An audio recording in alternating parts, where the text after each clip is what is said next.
అనేది కాదు అధ్యక్ష, ఈ సభ ద్వారా ప్రజలకు న్యాయం జరగాలి. అధ్యక్ష, 2007లో ప్రారంభించినటువంటి రాజీవ్ స్వగృహ స్కీమ్ అధ్యక్ష, ఇది ఇప్పుడు 2025లో ఉన్నాం అధ్యక్ష. స్వగృహ స్కీమ్ అధ్యక్ష, ఇది ఇప్పుడు 2025లో ఉన్నాం అధ్యక్ష.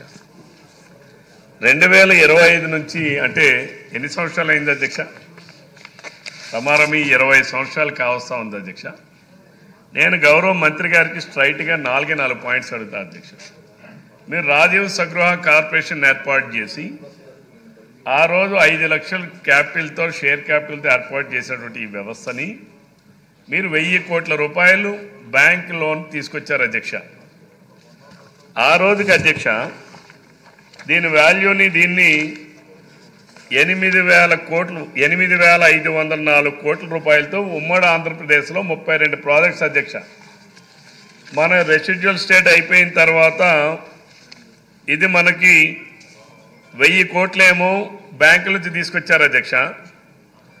455 కోట్లేమో పబ్లిక్ కట్టినటువంటి అప్లికేషన్ ఫీజు అధ్యక్ష. అట్లానే ప్రజల నుంచి ప్లాట్లకు వసూలు చేసింది అధ్యక్ష. ఇవన్నీ కలిపి 455 కోట్ల అధ్యక్ష. ఇప్పుడు మన రాష్ట్రం విడిపోయిన తర్వాత వీళ్ళు తీసుకుని 10 ప్రాజెక్టులు అధ్యక్ష. అందులో అనంతపూర్ ఎంత అధ్యక్ష? 6 ఎకరాలు అధ్యక్ష. అనంతపూర్ అండ్ కర్నూలు చాలా మియర్ అధ్యక్ష.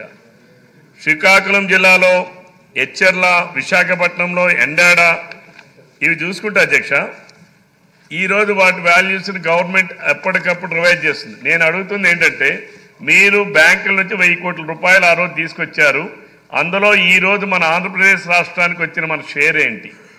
ఈ రోజు వరకు మీరు ఎవరైతే ఆ రోజు ఆక్షన్లో ఎవరైతే అప్లికెంట్స్ ఉన్నారో మీరు అప్లికెంట్స్ నుంచి ఈ రోజు కూడా నిన్న నాకు ఒక అనుభవం అధ్యక్ష.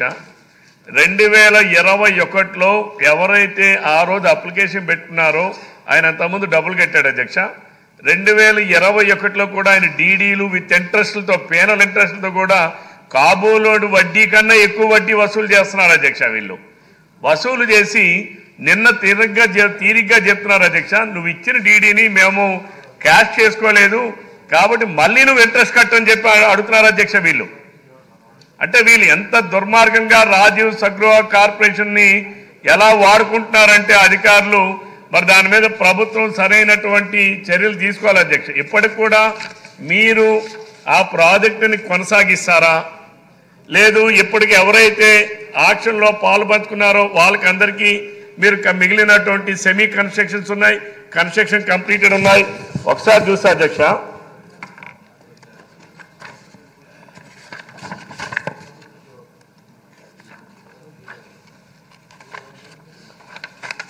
ఇక్కడ ప్లాటింగ్ అధ్యక్ష. ఒకసారి హెచ్ఎల్ శ్రీకాకుళం జిల్లాలో అధ్యక్ష నెంబర్ ఆఫ్ ప్లాట్స్ ఏమో 511 అధ్యక్ష.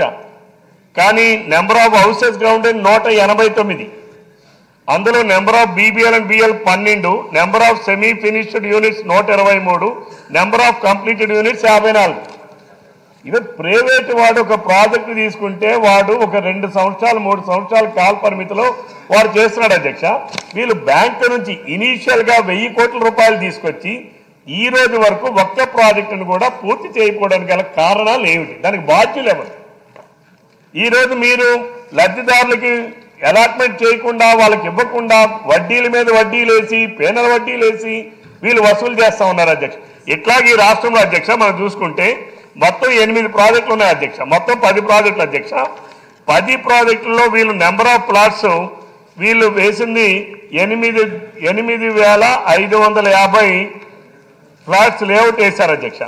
నెంబర్ ఆఫ్ హౌసెస్ గ్రౌండెడ్ అధ్యక్ష 3,819 అధ్యక్ష. Number of BBL and BL units అధ్యక్ష 1,889 అధ్యక్ష. Number of semi finished units అధ్యక్ష 1,287 అధ్యక్ష. కంప్లీటెడ్ 643 అధ్యక్ష. అంటే ఎన్ని సంవత్సరాలకి ఇస్తారు అధ్యక్ష? ఎన్నాళ్ళైంది అధ్యక్ష వాళ్ళు డబ్బులు కట్టి? ఆ రోజు ఏంటి మార్కెట్ వాల్యూ కన్నా 25% తక్కువకి మేము లబ్ధిదారులకు ఇస్తామని చెప్పి ఎఫోర్డబుల్ హౌసింగ్ పేరు పెట్టి మధ్యతరగతి కుటుంబాలకి టౌన్కి దగ్గరగా మేము ఇస్తామని చెప్పి తీసుకొచ్చిన ప్రాజెక్ట్ అధ్యక్ష ఇది. ఈరోజు ఎప్పటికి కూడా మీరు కంప్లీట్ చేయకపోతే వాళ్ళందరూ అసలు 20 సంవత్సరాలుగా వాళ్ళు ఎక్కడో అద్దెలలో ఉండి ఇక్కడ మీకు డబ్బులు చెల్లించుకొని అక్కడ అద్దెలలో ఉంటే వాళ్ళు ఎంత ఆర్థిక భారం మోపుతున్నారు అధ్యక్ష?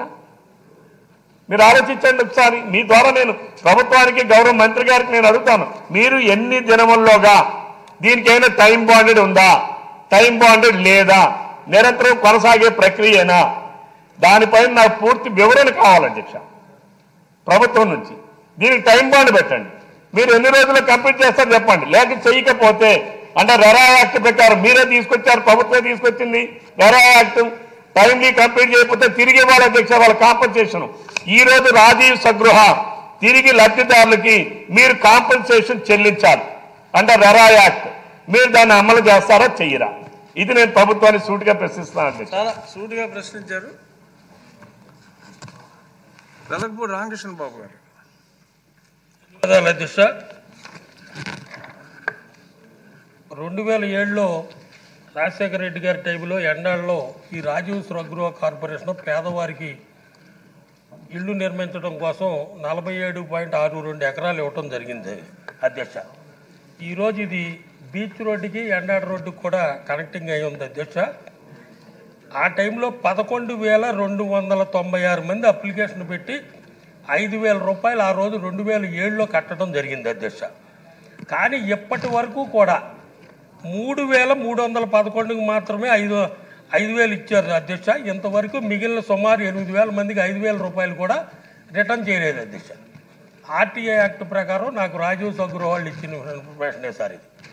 ఇకపోతే దీని మీద విశాఖ నగరంలో అనేక ఆస్తులు అమ్ముతుంటే చంద్రబాబు నాయుడు గారిని దృష్టిలో పెట్టి మన ప్రతిపక్షంలో ఉన్నప్పుడు లుల్లు గ్రూపుది కానీ, డిస్ట్రిక్ట్ ట్రైనింగ్ సెంటర్ కానీ, రామానాయుడు స్టూడియో కానీ, పోలీస్ క్వార్టర్స్ కానీ అన్ని స్టేలు తీసుకురావడం జరిగింది అధ్యక్ష. అదేవిధంగా ఈ భూమి మీద కూడా స్టే తీసుకురావడం జరిగింది అధ్యక్ష. 23 అక్టోబర్ నవంబర్ నెలలో స్టే వెకేట్ చేయటం, డిసెంబర్ 28 నుంచి ప్రారంభించి ఎలక్షన్ కోడ్లో కూడా మే 13 ఎలక్షన్ అయితే మే 9వ తేదీ కూడా ఈ యాక్షన్ పెట్టి 39 ఫ్లాట్లు అమ్మటం జరిగింది అధ్యక్ష ఎలక్షన్ కోడ్లో కూడా. కానీ ఆ 39 ఫ్లాట్లో 32 ఫ్లాట్లు వైఎస్ఆర్ నాయకుల ప్రోద్బలంతో సిండికేట్ అయ్యి 60,000 అప్సెట్ ప్రైస్ అయితే 60,500 రూపాయలకే 39లో 32 ఫ్లాట్లు సిండికేట్ అయ్యి తీసుకోవటం జరిగింది అధ్యక్ష. ప్రశ్న ఏంటి సార్? అదే చెప్తున్నాను సార్. ఎట్టి పరిస్థితి ఇంకా 39 ఫ్లాట్లు ఆక్షన్లో ఉన్నాయి. ఇంకా దారుణం ఏంటంటే అధ్యక్ష, జూన్ 4న మన కూటమి ప్రభుత్వం వచ్చింది. 12వ తేదీన చంద్రబాబు నాయుడు గారు, పవన్ కళ్యాణ్ గారు ప్రమాణ స్వీకారం చేశారు. మన అనుమతి లేకుండా జూన్ 12వ తారీఖున కూడా 13వ తారీఖున ఆక్షన్ పెట్టారు అధ్యక్ష మిగతా 39 ఫ్లాట్లు. అప్పుడప్పుడు కలెక్టర్ గారు దృష్టిలో పెట్టి క్యాన్సిల్ చేయడం జరిగింది. మరలా మన ప్రభుత్వంలో కూడా మరి మంత్రి గారికి తెలుసో లేదో నాకైతే తెలియదు, కానీ మళ్ళీ ఆక్షన్ పెడితే నేను మంత్రి గారి దృష్టిలో పెట్టి క్యాన్సిల్ చేయడం జరిగింది. మనం ప్రతిపక్షంలో ఉన్నప్పుడు విశాఖపట్నంలో ఆస్తులు అమ్మటానికి వీల్లేదని చంద్రబాబు నాయుడు గారి నాయకత్వంలో మన కోర్టుకు వెళ్ళాం. దయచేసి 47.62 ఎకరాలని జరిగినవి రద్దు చేసి మంచి వాల్యుబుల్ ఏరియా కాబట్టి ఏఐటీకో దేనికో ప్రభుత్వానికే వాడాలనేది నా అభిమతం. మీ ద్వారా మంత్రి గారిని కోరుకుంటాను. అది అమ్మటానికి వీలు లేదు, ప్రభుత్వానికే వాడాలా. దీన్ని జరిగిన యాక్షన్ క్యాన్సిల్ చేయాలి. చేస్తారా లేదా అని అడగండి. రవికుమార్ చెయ్యాలి సార్. ప్రశ్న రూపంలో అడిగారు, చెయ్యాలి అని మీరు చెప్పకూడదు.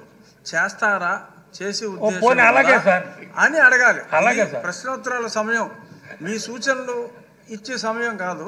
అంచేత ఏదన్నా దాన్ని చివరిలో ప్రశ్నగా అలాగే సార్. చేస్తారా లేదా?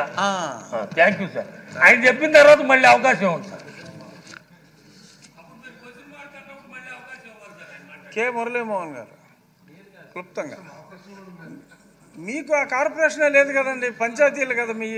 ఉమ్మడి చిత్తూరు జిల్లాలో మన సముద్రం వద్ద ఈ ప్లాట్లు వేయడం జరిగింది సార్ అధ్యక్ష. కొంచెం బ్రీఫ్గా మాట్లాడండి, ఎందుకంటే మీకు మున్సిపాలిటీలు ఏమీ లేవు, ఆ కార్పొరేషన్కి మీకు సంబంధం లేదు సార్. అంచేత ఏదో పేరు పెట్టారని అడగటం కాదు. మీ పేరు అంటే నేను ఇచ్చి ఉండేవాడిని కాదు, ఈయనేమో అనుకున్నా. సరే బ్రీఫ్గా చెప్పండి సార్. ఇది మా కాన్స్టిట్యున్సీలో ఉందా లేదనేది కాదు, అల్పాదాయ వర్గాలకు సంబంధించినటువంటి ఒక బృహత్తరమైనటువంటి ప్రణాళిక. ఈ కొనసాగింపు ఉంటుందా లేదా? అంటే అర్బన్ డెవలప్మెంట్ అథారిటీస్ వచ్చిన తర్వాత, అదేవిధంగా మున్సిపాలిటీసు ఇండివిజువల్గా స్టేట్ గవర్నమెంటు రకరకాలైనటువంటి ప్రాజెక్టులు వచ్చిన తర్వాత దీని మీద పెద్దలందరూ చెప్పినట్టుగా నీలి మేఘాలు అలుముకున్నాయి. ఇది కొనసాగుతుందా లేదా? అంటే 1000 స్క్వేర్ ఫీట్తో చాలామంది ఆ రోజు డీడీలు కట్టడం జరిగింది. అది గందరగోళంగా ఉంది. దీని కొనసాగింపు ఉంటుందా లేదా? ఉంటే ఏ రూపంలో ఉంటుందన్నది తెలుసుకోవాలన్నది మీ ద్వారా అడుగుతున్నాను అధ్యక్ష. వేమిరెడ్డి ప్రశాంత్ రెడ్డి గారు. ధన్యవాదాలు అధ్యక్ష.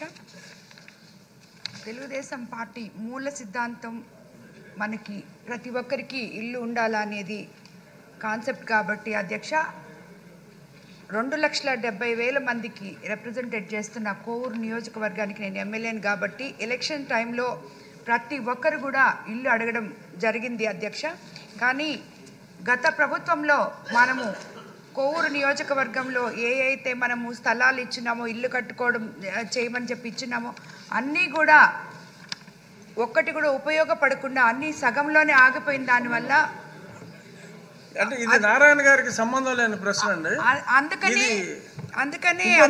సంబంధించి ఒక నిమిషం అధ్యక్ష, అందుకనే అధ్యక్ష మేము యాక్చువల్గా ఇప్పుడు నుడాలో ఉన్నాం కాబట్టి మాకు డెల్టా ఏరియా కాబట్టి చాలా తక్కువ ప్లేస్ ఉంది కాబట్టి గవర్నమెంట్ స్థలము నుడాలో ఉన్నాం కాబట్టి టిడ్కో హౌసెస్ ఏమన్నా మాకు ఇవ్వగలరా?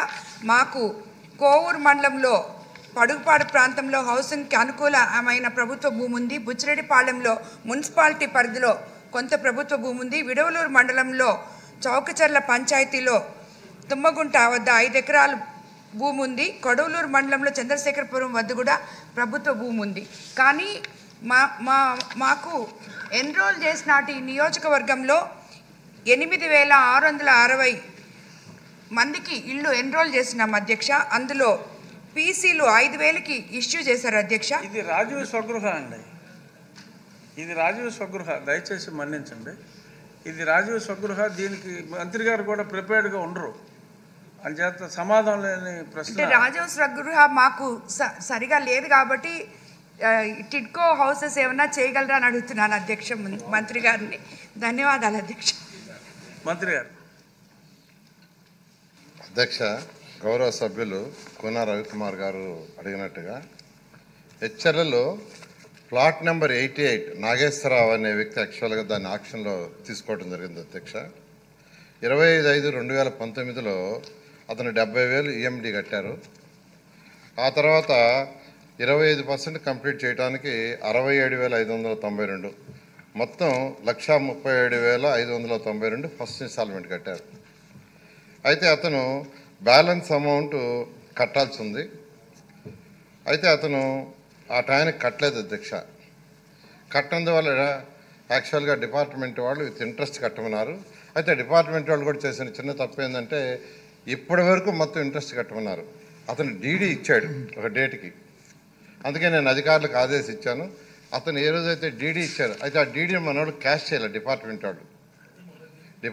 వాళ్ళు ఆ డీడీని క్యాష్ చేయకుండా ఇప్పటి వరకు ఇంట్రెస్ట్ కట్టమన్నారు. అది డిపార్ట్మెంటల్ ఫాల్ట్.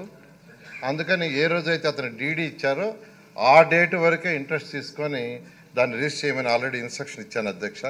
ఆ విధంగా ప్లాట్ నెంబర్ 88 నాగేశ్వర గారు చెప్పింది.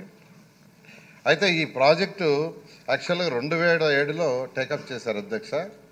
అయితే 2012లో గ్రూప్ ఆఫ్ మినిస్టర్స్తో ఒక ఇచ్చేసి ఆ గ్రూప్ ఆఫ్ మినిస్టర్స్ దగ్గర నుంచి కన్క్లూజన్స్ జీవో నెంబర్ 11 ద్వారా ఇచ్చారు అధ్యక్ష. ఆ జీవో నెంబర్ 11 ఏంటంటే ప్రాజెక్టు ముందుకు పోవటం లేదు, వైబుల్ కావట్లేదు.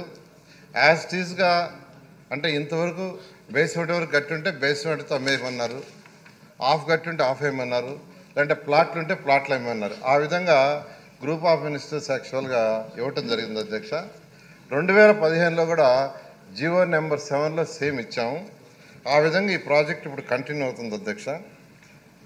అదేవిధంగా